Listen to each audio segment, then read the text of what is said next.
Bismillahirrahmanirrahim. Elhamdülillah ve salatu ve selamu ala Resulillah ve ala alihi ve ashabi ecmaîn.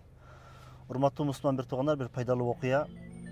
Мына ушундай бир инсан машинада кетип аткан экен. Жанына өзүнүн өмүрлүк жарын, келинчегин олтургузуп алып. Ал эми артта болсо 3 орун бош.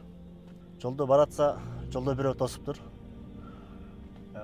Токтоп айдоочу, сен кимсиң десе, мен бул дүйнөдөгү бүтүндөй чоң акчамын. Мени ала кеткин десе, сүйүнгөн бойдон макул деп дүйнөнүн бүтүндөй акчасын олтургузуп, андан дагы жолун улап, жолдо баратса, дагы бирөө жолун тосот, мени ала кет деп. А сен кимсиң десе, мен бийликмин деп айткан экен да. Бийлик болсо өтө жакшы деп бийликти олтургузуп бул жака. Жолун улап дагы баратса, жолдон дагы бирөө тосот. А сен кимсиң десе, мен болсо кадыр баркмын, авторитетмин деп айткан экен. Кадыр барк болсо өтө жакшы экен деп аны дагы олтургузуп, ошентип артында акча бар, бийлик бар, кадыр барк бар, сүйүнүп жолдо баратса, дагы бирөө тосот. Машинаны караса, машинада орун жок, бирок токтобой койгонго болбойт экен да. Өтө кооз, өтө сулуу, таптакай бир инсан тосуп аткан экен. Токтоп, машинада орун жок десе, мени ала кетпесең болбойт, мен бул дүйнөнүн эң сулуусумун деп айткан экен. Ары карайт болбойт, бери карайт болбойт, ошентип өзүнүн сүйүктүү өмүр жарын, аялын, келинчегин түшүрүп, сулууну олтургузуп, анан жолун улаган экен. Ошентип жолдо баратса, жолдо дагы бирөө тосот.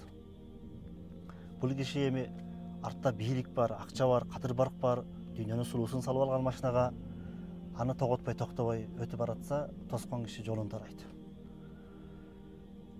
Сен кимсиң десе, мен сенин мөөнөтүңдү бүтүрүүчү ажалмын дейт. Мени алып кетпесең болбойт дейт. Эми айтайын дегеним, туугандар, караңыз. Бул дүйнөдө ата-энебиздин көңүлүн карабайбыз, бир туугандардын, өмүрлүк жарыбыздын. Дүйнө деп дүйнөнүн баарын чогултабыз, бирок бир күн келет, мына ушул сымал биз дагы бул дүйнө менен кош айтып кете беребиз.